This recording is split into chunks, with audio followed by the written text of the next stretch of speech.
Welcome back to Virginia this morning. You never want to experience a natural or man-made disaster, but sometimes it can't be avoided. Our next guest says whether you're lost in the middle of nowhere, neck deep in it, it will never happen to me, or when the outside comes inside, there are 3 T's that can make all the difference in your survival. Absolutely. Joining us this morning live via Zoom is survivalist Brawdy, who is going to share his insights, and we welcome him to Virginia this morning. Brian, this is so important.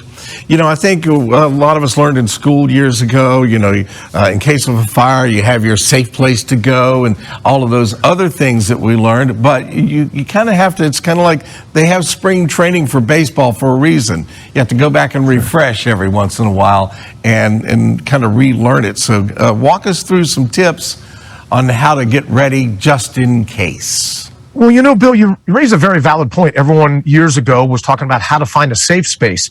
And today, to kind of demystify being a survivalist or preparedness, you are your own safe space.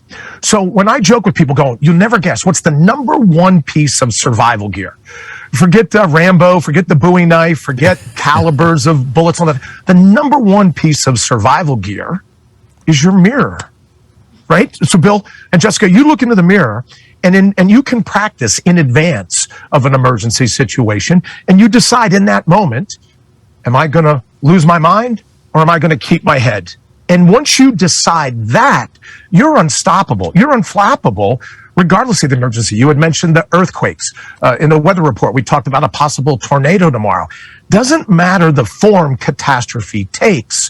What is first and foremost is that you remember you're already a survivalist. Mortal up, for goodness sakes. We've been surviving, Bill and Jessica, we've been surviving for as long as humanity goes back. You're already me. You're already a survivalist. So you already are your best piece of equipment. And the first T that you have in this 3T strategy is your temperament, is getting yourself in that space of being able to tackle. And I think you can do it in advance, Jessica, in the mirror, right? Because your mind doesn't know if it's real or it's imagined. Neuroscientists tell us this now. So when you practice, your mind's like, wow, must be real.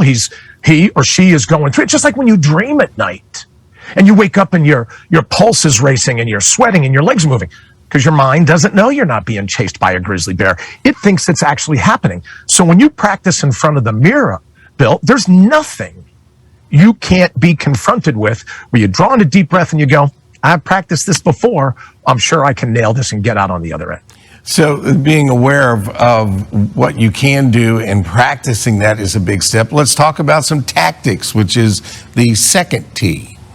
Well, the second T is most important to me, is what I call the BEST acronym. You want to breathe in, and not to go too deep into it, but you want to breathe in through your nose, big a breath as you can get.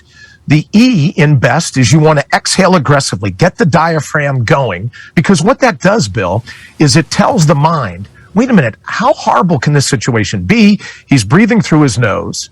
He's exhaling. He knows where he is. How tough can it really be? And it keeps the amygdala in your mind, in your brain, from firing up and sending all kind of fight or flight or freeze chemicals. The S in the acronym for BEST is scan your horizon, scan your immediate area. And why that's so important, you not only want to take in, Jessica, what's coming at you, but if your eyes are moving back and forth, right? If you're scanning up, down, left, right, it's another signal to your brain that, wait a minute, he doesn't have tunnel vision. She's not petrified in place. How hard can it really be?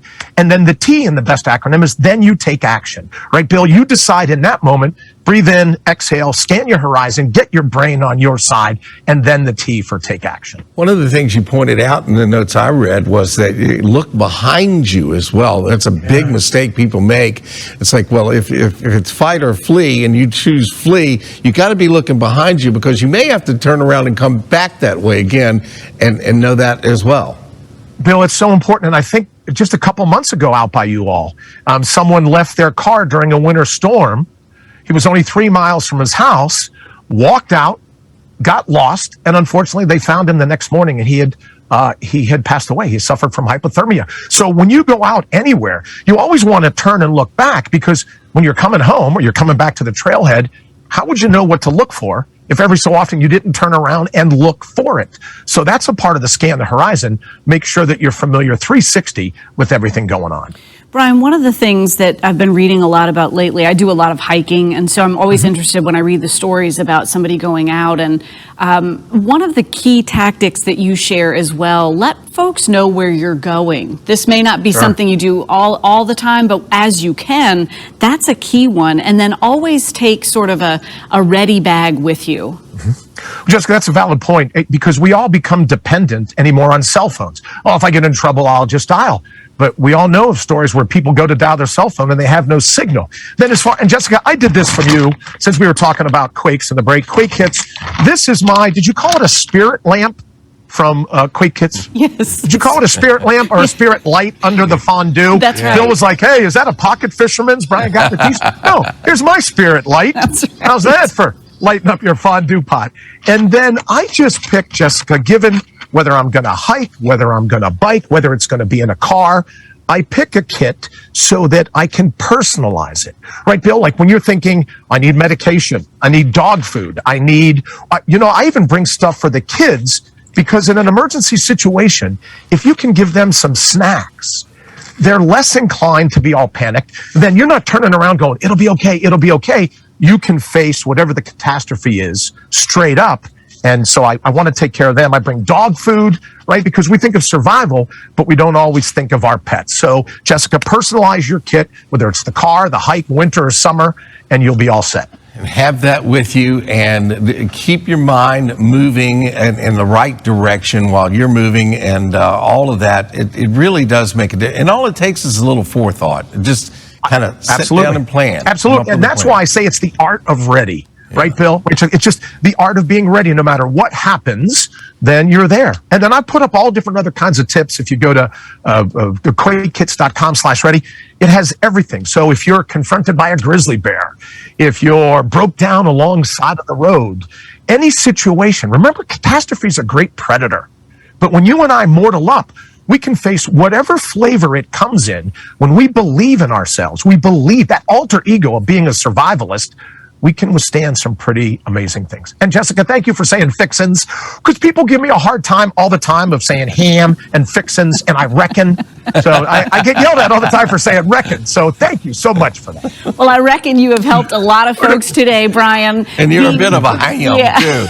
I am a bit of a ham, Bill. Good luck today, by the way, with your appointment. Good luck, brother. I hope everything turns out as it should be. Yeah. Brian, appreciate you making time to talk with us today. These are some great tips, and it really is about having that mental preparedness. I have my friend Gary put in our fishing boat when we were going out for a trip. There was a little tube, and I opened it up halfway through the day, and it had water in it, and he'd written on the side, emergency ice. Oh, there you go. Bill, but before we go, don't forget, you can last forever without food. You don't want to go a day without water, so your friend was very smart. We might be hungry, but if we stay hydrated, we're in a much better way. Good deal. Thanks so much, Brian. Coming up by 3 p.m. today, VirginiaThisMorning.com is where you'll find all that information on this very important topic. There's still more for you to enjoy. Stick around. We're coming back, including Everywhere You Are, next.